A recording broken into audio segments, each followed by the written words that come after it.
राम राम नामं ध्यानं सर्वत्र पूर्णे।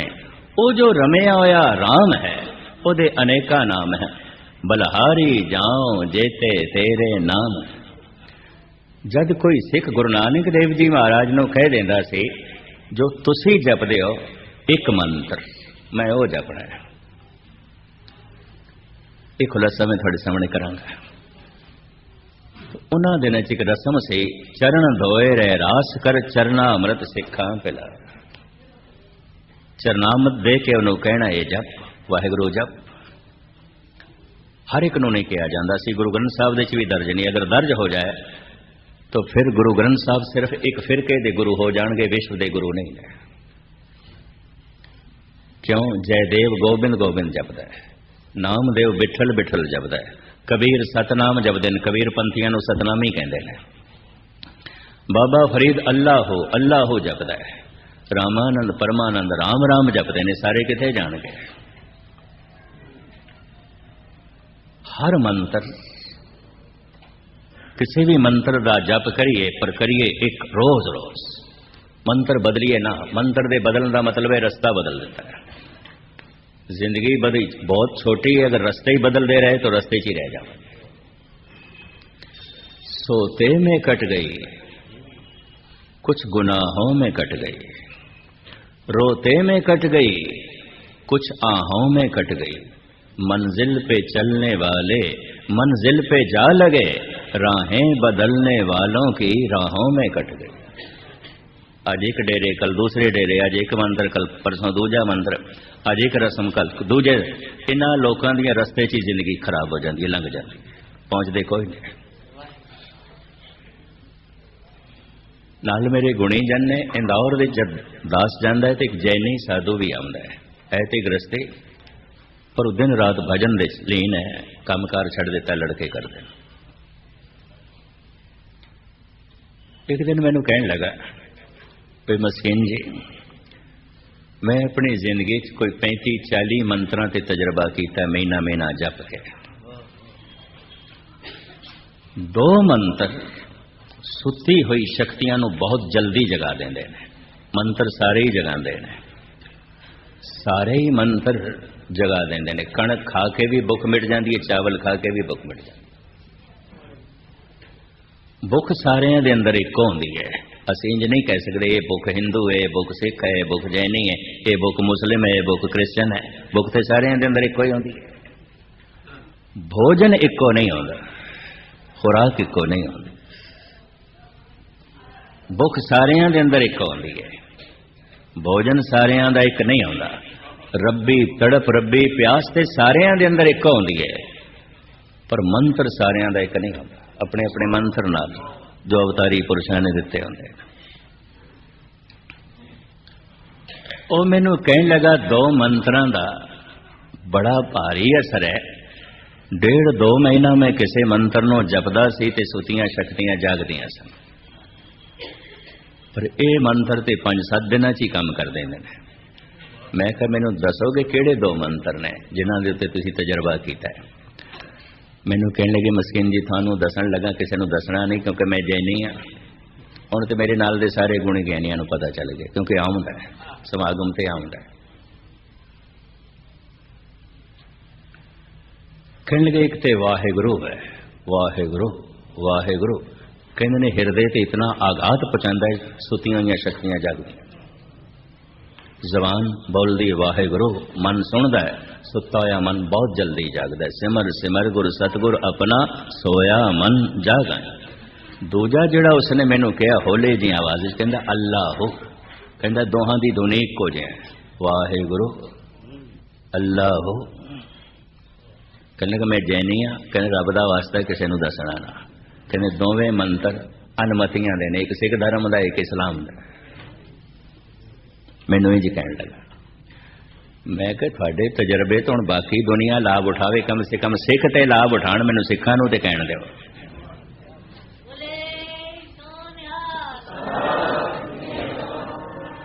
इस कलयुग नूं देख के, मौजूदा दौर नूं देख के धन गुरु नानक देव जी महाराज ने बख्शिश करके महामंत्र सानू दिता। जो रमिया होया है उन्होंने राम कहते हैं। ਉਹਦੇ ਅਨੇਕਾਂ ਮੰਤਰ ਨੇ। ਮਹਾਰਾਜ ਕਹਿੰਦੇ ਲੱਛਣਾਂ ਦੇ ਚੋਂ ਪਹਿਲਾ ਲੱਛਣ ਇਹ ਹੈ ਕਿ ਮੰਤਰ ਉਹਦੇ ਰੋਮ ਰੋਮ ਦੇ ਚ ਹੋਵੇਗਾ, ਉਹਦਾ ਧਿਆਨ ਪੂਰਾ ਮੰਤਰ ਦੇ ਚ ਹੋਵੇਗਾ, ਔਰ ਮੰਤਰ ਉਹਦੀ ਰਸਨਾ ਤੇ ਵਸਿਆ ਹੋਵੇਗਾ। ਪ੍ਰਭ ਜੀ ਵਸੇ ਸਾਧ ਕੀ ਰਸਨਾ।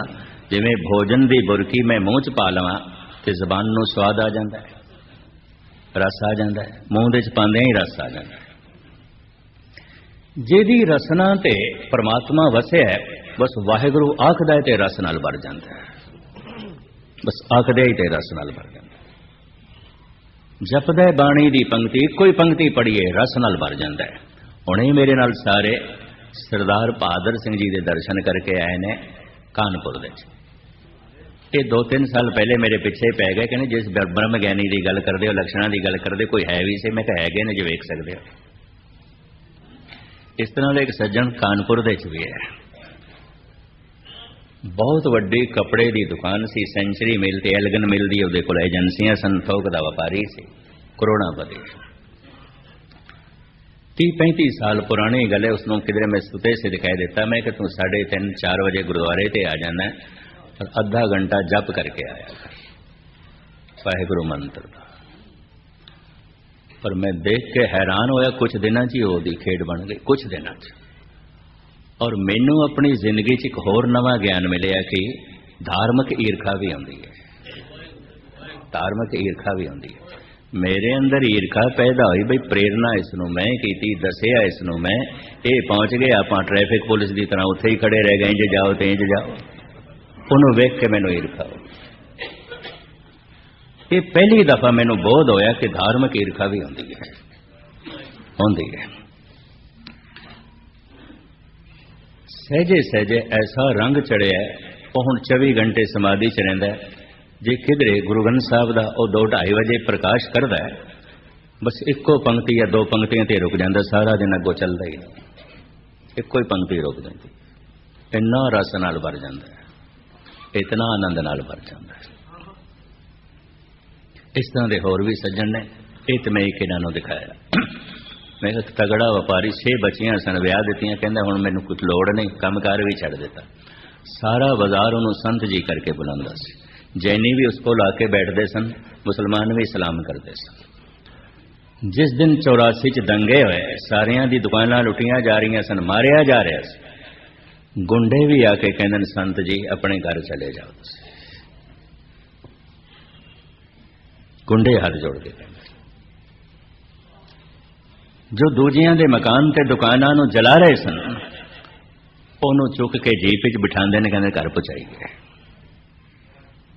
उसकी वाइब्रेशन, जद कोई मैनू कहंदा है, मीरा नौजवान से ਉਹਦੇ पति ने उसनूं घरों कढ़ दिता सी। चितौड़ दे राणे ने उसनूं घरों कढ़ दिता सी। उन्हें साफ कहा सी, मैनू पत्नी चाहिए, संतनी नहीं चाहिए। ये तो दिन रात भजन दे चलेंदे। राणी सी, घरों कढ़ दिते। ठाकरां दे च, राजपूतां दे च घरों कढ़ी हुई स्त्री का तिरस्कार बड़ा हो जाता, बेअदबी बड़ी हो। उन्होंने कोई शहर दे कस्बे च वड़न नहीं देंदा सी, किसी मंदिर दे दाखला नहीं सी। तो रुखां थले रात कटदी सी, जंगलों च भटकदी सी। जिन्हां जिन्हां रुखां दे थले बैठ के उसने भगवत गीत गाए। राजस्थान दे रजवाड़ियां ने बाद बड़े वड्डे वड्डे मंदिर बनाए, सोने दे कलश लाए बने हुए ने। एक नौजवान ने इस तरह का प्रश्न किया, किस तरह हो सकता है? नौजवान सी, जंगलों च भटकदी सी, इन्हें अपनी इज्जत, अपनी असमत किवें बचाई? शहर दे कोई वड़न नहीं देंदा, कस्बे कोई वड़न नहीं देंदा, मंदिर दे कोई दाखिल नहीं होने देंदा। खुद कहती है मीरा अपनी बाणी च कहती है, कोई कहे कुलटा कुलीन अकुलीन, कोई कहे लंकनी कलंकनी कुनारी। मैनू कोई वेसवा कहता है, कोई कलंकनी कहता है, कोई कुलछनी कहता है, कोई कुलटा कहता है, कुल नूं दाग लाण वाली। कोई कहे कुलटा कुलीन अकुलीन, कोई कहे लंकनी कलंकनी कुनारे हो। और जेड़े कलंकनी पे कहते हैं, वेसवा पे कहते हैं, शहर च आण देणगे, कस्बे च आण देणगे, गालां कढ़दे सन, फिटकारदे सन। रात रुखां तले कटदी सी। जंगलों के पत्ते और कंध मूल खा के झरनिया का पानी पी के गुजारा करती सी। एक सज्जन ने प्रश्न किया, मन कहता नहीं मनता। नौजवान जंगलों च भटकदी है और जैसे जैसे पीछे चले जाओगे मनुख असभ्य ज्यादा सी, इतना सभ्य नहीं सी। मैं क्या जब कोई भजन करता है और जिसनों भजन का रस आण लग पैंदा है ਉਹਦਾ एक आभा मंडल बनता है। संस्कृत चनों कहते हैं प्रभा मंडल। ओरा एक दायरा बनता उसका, घेरा बनता। अवतारी पुरुष भगतां दे कोल तुसीं चानना देखदे हो मस्तक दे, कोई ना अखां नाल देखिया नहीं जा सकता, वो प्रतीक है, बनाया गया। ये प्रभा मंडल बनता है। किसी का यह प्रभा मंडल 10-20 गज तक जाता है, किसी किसी का 1 मील 2 मील तक भी जाता है। भजन देते जिमें 0 वाल का बल्ब है रोशनी तो दे रहे हो भी, फिर 100 वाल का है वो भी रोशनी दे रहे, फिर 1000 वाल का है, फिर 5000 वाल का है, रोशनी दूर तक गई। जलदा होया दीपक सी, बुझिया होया दीपक मीरा नहीं सी, जलदा होया दीपक सी, रोशनी सी। खुदा अपना एक आभा मंडल सी, प्रभा मंडल सी। दुष्ट तो दुष्ट मनुख वे जब उस प्रभा मंडल के दायरे च आ जाता से उन्होंने मीरा मां दिखाई देती सी, सिर झुक जाता सी, उसका सिर झुक जाता सी। कहते पवित्र पुरुष की भी यह पहचान है। मलीन तो भी मलीन स्त्री अगर उसके कोल आवे उन्होंने पिता दिखाई देवे, वो पवित्र मनुख है। उसकी मानसिक क्रिया बदल जाएगी, मन की अवस्था बदल जाएगी। ये पहचान है, उसका अपना आभा मंडल होता है। नहीं तो पता है गुरु गोबिंद सिंह जी महाराज ने की लिखा है, कृत अकृत कारणों अनित नित होएंगे, त्याग कर्मणों त्रिया कुनार साध जोएंगे। धन गुरु गोबिंद सिंह जी महाराज कहते समा इस तरह का भयानक आ गया, साधु साधु नहीं होगा। त्याग धर्मणों त्रिया कुनार साध जोएंगे। बहुत सारिया स्त्रियां स्त्री धर्म नो त्याग के वो गलत रस्ते ते चलणगियां ते इन्हां गलत स्त्रियां की तलाश विच साधु रहणगे। बहुत सारे डेरियां दे पोल नहीं खुले या खुले ने तो सिर्फ गुणी ज्ञानियां तक निकटवर्तियां तक, नहीं तो हालात ठीक नहीं ने। यह भी अर्ज करा इंडिया टूडे देश के सब तो वड्डे एक डेरे का संत का जब खुलासा होया तो लोगों ने जमीन निकल गई पैरों के थलों। इस तरह का सिलसिला है कुछ है।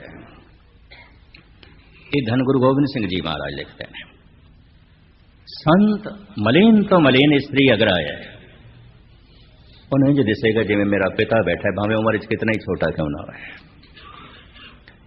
मलिन तो मलिन पुरुष जाए उस स्त्री को जिथे नाम का दीपक जल गया उन्हें इंज दिसेगी जिमें मेरी मां बैठी है, भावे छोटी होवे उम्र, माता दिखाई देगी, मां दिखाई देगी। एक निक्का जिहा उदाहरण भी दे दिया, भाई गुरदास जी ने जिक्र किया है। महापुरख अचान चक गनका वाड़े जाए खलोता। बस लमकावा ना, क्योंकि जी गल मैं कहना चाहना उस तो ओले ना हो जाऊं। साधु जा रहे, रात पै गई, बारिश आ गई, एक गली चो लंघिया जा रहे और उन्होंने ये भी नहीं पता सी ये गली वेसमावा का बाजार है, असमत बेचण वालियां दी गली है। मींह जद जोर का पैन लग पाया उन्हें एक द्वार ते दस्तक दी। द्वार खोलिया, एक गनका ने, एक वेसवा ने। हैरान हो गई, संत लिबास तो साधुओं वाला है, मेरे द्वार ते चलो लिबास होवेगा, कुछ होवेगा कुछ और। आया, बैठो। साधु बैठ गया। दृष्टि विच बड़ी निर्मलता, जिदे हृदय च निर्मलता होवे उहदी दृष्टि च निर्मलता होंदी, जिहदी हृदय च निर्मलता होवे उहदे बोलां च निर्मलता होंदी। वो इंज देखदा जैसे वो दृष्टि वेसवा ते पई है, उहदी जबान चों निकल गया राम। कदी नहीं आख्या सी, कदी नहीं आख्या सी राम। दृष्टि ने ऐसा कर दिता, दृष्टि ऐसा कर देंगी। और आप भी ज्ञातली अर्ज करा औखे ना होना,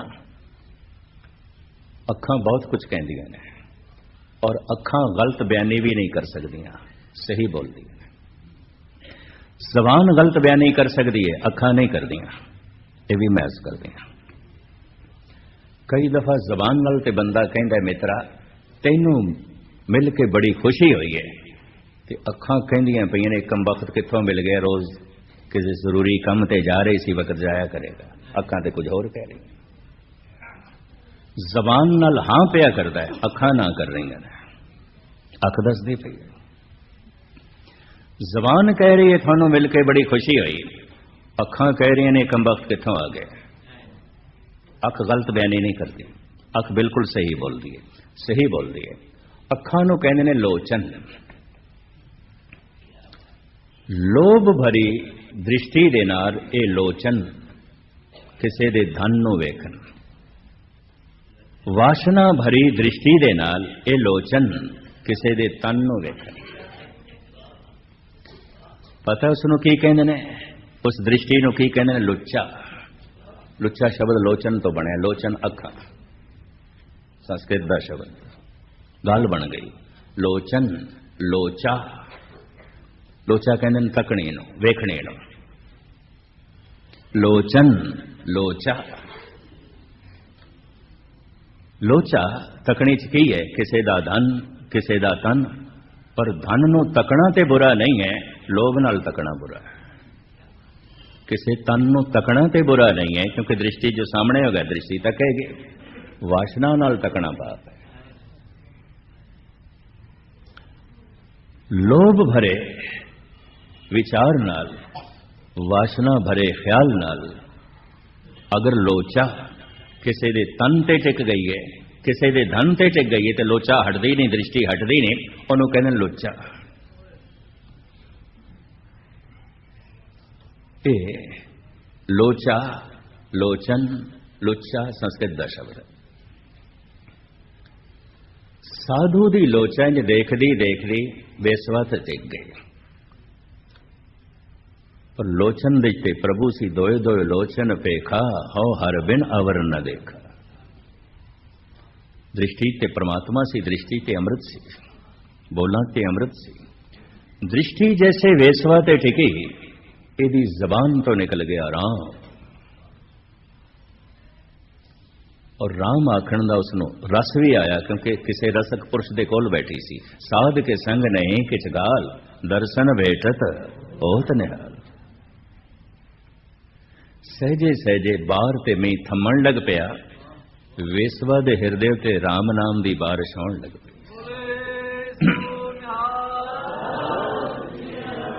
बारिश थम गई, साधु घर चो बाहर निकलदा है, वेसवा दा घर हरि मंदिर बन गया, भगवान दा मंदिर बन गया।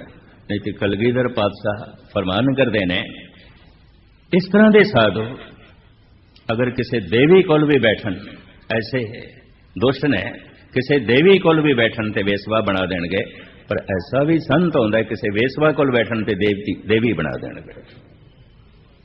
वाइब्रेशन होंदी है, आभा मंडल होंदा है। मीरां दा अपना आभा मंडल सी। दुष्ट तो दुष्ट मनुख जद उसदे कोल आउंदा सी, उन्होंने इंज देखदा सी जिवें मेरी मां बैठी, सिर झुक जांदा सी, सत्कार करदा सी। मंत्र राम राम नामं ध्यानं सर्वत्र पूर्णे। पहला लक्षण यह है, ऐसा पुरुष जद भी परमात्मा दा नाम लेगा, उहदे च उसदा पूरा ध्यान होवेगा, रस मगन होवेगा। ओ रस, ओ नाम उहदी रसना ते टिके आउंदा है। प्रभ जी बसे साध की रसना। किवें पहचान होवेगी इस पहले लक्षण दे? वाहिगुरु वाहिगुरु आखण दा रस आण लग पे तो समझ लेना वाहिगुरु रसना ते टिक गया, नहीं तो नहीं टिके। अजे यात्रा है, कोशिश पे कर। बाणी जपदियां बाणी दा रस आण लग पे, परमात्मा रसना ते वस गया। कि जिस रसना ते परमात्मा बैठा, उस रसना च बरकत होगी, उन्होंने बोलना च बरकत होगी। उन्होंने कहते इहदे कोल वाक सिद्धि है, इहदे कोल बचन सिद्धि है, ये जो बोलता है हो जाता है। जबान ते परमात्मा बैठा है, बोल ऐसे मनुख दा खाली नहीं जाता, क्योंकि रसना ते प्रभु बैठा है, रसना ते परमात्मा बैठा है। प्रभ जी बसे साध की रसना, ये पहला लक्षण है। हुण इसनूं मैं इस तरह बयान करा, जिवें खाणियां चार ने जिथों जीव जन्म लेंदे ने, अंडज जेरज सेतज उत्पज। सब तो वड्डी खाण अंडे ने, मछलियां ने, कीड़े मकोड़े ने, जो है पशु पक्षी ने, बेशतर पक्षी ने, कीड़े मकोड़े ने, अंडियां तो पैदा होंगे। सब तो वड्डी खाण अंडे ने। दूजी खाण जेर है, पेट तो पैदा होंगे। तीजी खाण है स्वेतज, हुमस तो पैदा होंगे, पसीने तो पैदा होंगे। मैल ते पसीने बन जाती है, चिचड़ बन जाता है, चमचिचड़ बन जाते हैं, हुमस तो पैदा होंगे, पसीने ते मैल तो पैदा होंगे। स्वेतज उत्बुज जो धरती चो बनस्पति पैदा होती है। ये चार खाणियां ने। खाणियां जिथे चार ने, बाणियां भी चार ने, बोल भी चार तरह के ने। उन्हां दा बकायदा नाम है परा, पसंती, मधमा, बैखरी। जद अंदर बोलन का ख्याल आता कि मैं बोलना है, तो पवन नाभि नाल टकरांदी है, नाफ नाल टकरांदी है। ते नाफ नो भारत विच कहंदे ने धुनी। धुनी तो मुराद जिथों धुन उठदी है, आवाज उठदी है। आवाज नु जबान प्रगट कर दी है, आवाज उठदी धुनी तो है, नाभि तो है, नाफ तो है। इस वास्ते इसनूं धुनी कहंदे ने। ज्यों बोलण दा ख्याल आउंदा है, पवन टकरांदी है नाभि नाल, ते नाभि एक साज समझ लो जो पवन दे टकराण नाल वज पैंदा, जिवें शहनाई, मुरली है, हारमोनीयम है, संख है, फनेरियां ने, नरसिंगे ने, ये फूकण नाल वजदे ने। देही माटी बोले पवन, असी जो कुछ बोलते पे पवन करके। पवन टकरांदी है नाफ नाल, नाफ थोड़ी खुल जाती है, उथों एक धुन उठती है, उन्होंने कहते हैं परा, धुन उठी है। अजे अखर कोई नहीं, अल्फाज कोई नहीं। ये उथों उठ के जैसे हिरदे तक आउंदी है, तो फिर इसका नाम बन जाता है पसंती। इत्थे इसनूं अल्फाज मिलते हैं, अखर मिलते हैं। ये कम बड़ा जल्दी नाल होंदा है। हिरदे तो उठ के जब कंठ तक पहुंचती है, इनू मधमा कहते हैं। पूरा वाक बन जाता है, जबान इसनों बयान कर देंदी है, इनू कहते हैं बैखरी। परा, पसंती, मधमा, बैखरी, ये चार बाणियां मनते हैं। चार खाणियां ने, चार बाणियां। परा धुन ते है, आवाज ते है, अल्फाज कोई नहीं। ते महिमा ते सारी अल्फाजां दी है। संसार विच लैन देन, संजोग विजोग, सारी हलचल कार व्यवहार, ये निरे धुन दे नाल नहीं चलता। धुन दे जिहड़े अखर ने उन्हां करके चलता है। अखरी नाम अखरी साला, अखरी ज्ञान गीत गुणगा, अखरी लिखण बोलण वाण, अखरां सिर संजोग वखां। खेड़ सारी अखरां दी, अल्फाजां दी है। जैसे ये धुन हिरदे तक पहुंचती है, इत्थे इसनूं अल्फाज मिलते हैं,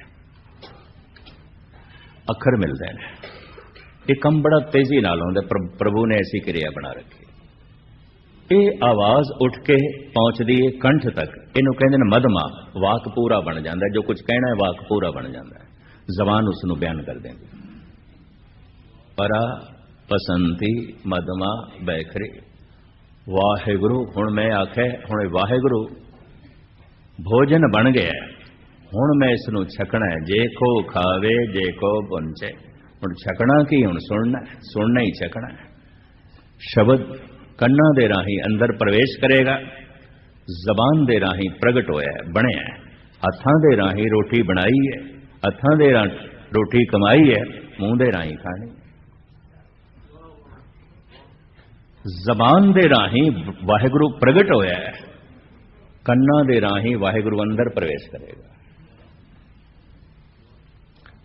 सारा दिन मैं करदा रहा वाहेगुरु वाहेगुरु वाहेगुरु, पर मैं सुनिया नहीं, तो सारा दिन मैं फुलके बनांदा रहा, खादा एक भी कोई नहीं, एक बुके दा बुका रह जाऊं, कुछ भी नहीं है।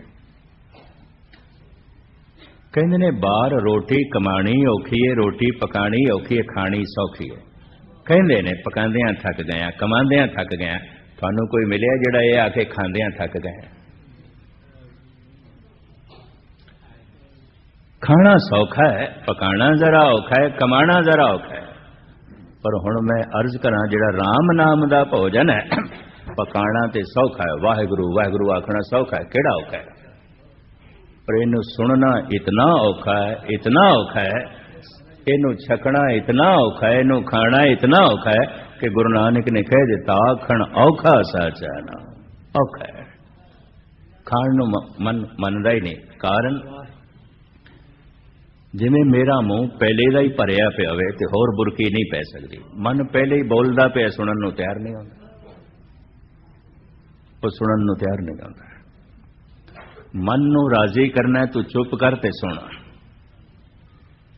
ते मन की आदत है हर वक्त बोलना। भावें जबान चुप है, ये नहीं चुप करता, ये तो बोलता रहता है। जबान ने जपया वाहेगुरु, हुण मन सुने, गावीए सुनिए मन रखिए। सुन के इस वाहिगुरु की धुन नू उत्थे तक ले जाना है। किथे तक? जिथों ये धुन उठी है। धुनी तो उठी है, धुनी तक ले जानी है। ये जिन्हां मंजिलों तो लंघ के ये धुन धुनी तक पहुंचती है, तो जेड़े जेड़े लक्षण प्रगट होंदे जा रहे हैं वो 6 लक्षण ने। तो मैं इन्हां दी विचारधारा कोशिश करांगा शाम नू तरतीब अनुसार खोल के थोड़े सामने रख सका। श्लोक में पढ़ के श्रवण करा देना। मंत्र राम राम नामं ध्यानं सर्वत्र पूर्ण, ज्ञानं सम दुख सुखं जुगत निर्मल निर्वैरण, दयालं सर्वत्र जी पंचदोख विवर्जते, भोजनं गोपाल कीर्तनम अलिप माया जल कमल रहते, उपदेशं समित्र सत्रे भगवंत भगत भावने, पर निंदा ने स्रोत श्रवणं, आप त्याग सगल रेण के, खट लखन पूरन पुरखे, नानक नाम साध सवजने। ये 6 लक्षण ने पूरन पुरख दे। ओनू कहंदे ने संत, ओनू कहंदे ने साधु, ओनू कहंदे ने गुरमुख, ओनू कहंदे ने ब्रह्म ज्ञानी, ओनू कहंदे ने भगत। ये 6 लक्षण ने, ये 6 अलामतां ने। बाकी इसी तरीके नाल सारा प्रोग्राम चलेगा। भुल चुक दी क्षमा। वाहिगुरू जी का खालसा।